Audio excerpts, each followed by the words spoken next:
kung sila nga ba talaga ni Maine Mendoza ay ikinasal at mayroong itinatagong anak. Tapos kayo, ang Aldab, bakit hindi naging sila? Sinagot niya naman kung talaga bang siya ay isang bakla. Tingin nyo ganun? Fine. Tingin nyo bading? Fine.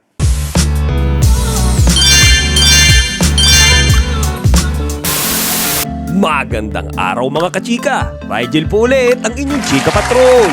Bago tayo magsimula mga kachika, inaanyayahan ko muna kayong mag-subscribe dito sa ating munting channel para palagi kayong updated sa mga latest at nagte-trending na mga showbiz balita. Sino nga ba ang hindi nakakakilala sa Asia's multimedia star na si Alden Richards?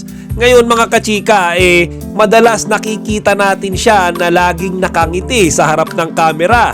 Kumakaway sa atin kapag nakikita natin siya. Pero sa kabila pala ng nakikita nating mga ngiti at kasiyahan sa kanya, meron din siyang mga dinidibdib na problema at frustration sa buhay.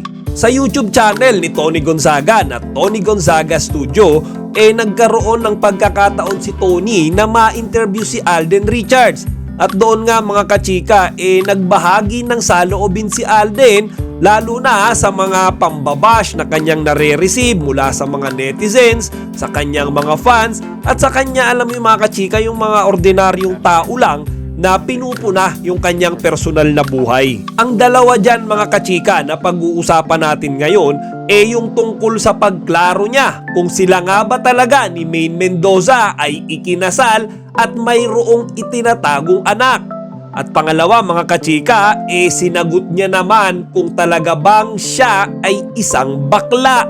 Kasi mga kachika, maraming mga tao yung kuno-question yung kanyang tunay na gender Kaya pag-usapan natin yan mga kachika. Maraming taon na rin mga kachika ang nakakalipas nang tinapos ni Alden at ni Maine Mendoza ang Aldab.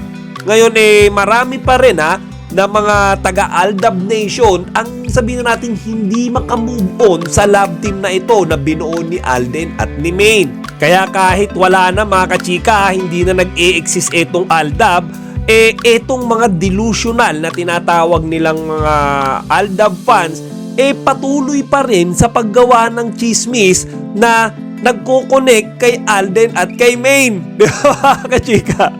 Si Maine Mendoza kasal na kay Arjo Atayde. At si Alden naman, may personal na buhay na. Kumbaga, wala naman siyang napapabalitang love team, pero pilit silang dalawang pinagkukunik Ngayon, ang sabi ng Aldab Nation, meron daw anak etong si Alden at si Maine. Hindi lang isa mga kachika, hindi lang dalawa, kundi meron daw silang 3 anak. Chika. Kinasal pa nga daw sila ng palihim. At yung worst pa na alam niyo yung kinakalat na fake news, yung pinakasalan daw ni Arjo Atayde ay isa lamang robot. Yung tunay na Maine Mendoza daw, nandoon kasama ni Alden sa kanilang bahay. Kumbaga silang dalawa daw talaga yung tunay na nagsasama. Tapos kayo, ang Aldab, bakit hindi naging sila? Magpapakamatay na kami sa kilig dito. Yeah. In real life, bakit hindi? Ang hirap kasi. Diba yun ang tanong nila? Yes. Bakit hindi naging kayo? Ngayon pa, married na si May. Yun nga parang, quite honestly, Maine and I had a conversation, like a heart-to-heart conversation. Recently lang before she Got married. And then I told her everything. And at the end of the day, it's your differences that will... Ang daming crazy rumors sa inyo. Sobrang dami crazy rumors. At saka yung iba naniniwalang totoo yung rumors, ha? Exactly. Alam mo yung number 1, may anak kayo. At kasal po kami. At kasal kayo. Grabe yun! Ang tagal naglinger noon. In-address nyo ba yun na may anak kayo? May narrative talaga. Meron silang sarili nilang storytelling. Nagulat ka nung lumabas yun? Yes, and all along, akala ko by the time na, of course, Maine and Arjo became public. Oo. And then they got married eventually. Akala mo mawala na yun? Yes. Hindi nawala? Andyan pa rin po. I already said my piece about this. It's not true. Wala pong katotohanan lahat. Wala po kaming anak. We never got married. We don't have... Love child. Love child. And But right now po, I'm at that a point na masaya po sila dun eh. Tatanggalin ko pa ba? Irarab ko pa ba sa mga buhay nila na wala nga, huwag kayong makulit. I'm not that kind of person. I always support happiness of people. Ngayon mga kachika, ako, personal kong opinion, tama naman yung sinabi ni Alden dito. Kumbaga, napaka-professional niya eh. Kung yung kanilang mga fans hindi makamove on o nahihirapang makamove on, hindi niya kukontrahin yun. Pababayaan niya na lang kung talagang yun yung paniniwala ng Aldab Nation. Kumbaga para sa kanya diyan kayo masaya. Di go lang. Diba? Kumbaga, ba't ko pipigilan yung happiness nyo kung hindi naman ako naapektuhan ng mga chismis nyo na yan dahil hindi naman totoo. At yung pangalawa nga mga kachika na kinlaro ni Alden yung kanyang tunay na gender. Siya ba talaga ay isang bakla? Kasi di ba mga kachika, ang daming kumukwestiyon sa kanyang tunay na kasarian dahil yung sabi nga ng mga tao, bakit ang daming nalilink sa'yo ng mga babae pero ni isa sa kanila ay hindi mo nakakatuluyan? Di ba mga kachika? Nandyan yung mga previous love team niya kagaya ni Maine, di ba? Ni Catherine. Di ba kahit sino sa kanila walang nalilink kay Alden o talagang nagiging seryosong relationship. At ang sagot ng mga netizens ang primary reason daw dahil bakla si Alden. Ngayon mga kachika, sinabi ni Alden na mismo nanggaling sa kanya, siya ay hindi isang bakla. Ganun din. Oh, tingin nyo ganun? Fine. Tingin nyo bading? Fine. Ang iniisip ko minsan pag may ganung mga rumors, wala na ba iba? Baka, Diba lahat ng sa showbiz pag lalaki tapos walang girlfriend. Kasi ganito siya. Yan. Then, yung judgment call sa gender ng mga kalalakihan sa industriya natin, andali, just because of that fact. O yan mga kachika, kumbaga mismong sa bibig niya nagmula yan.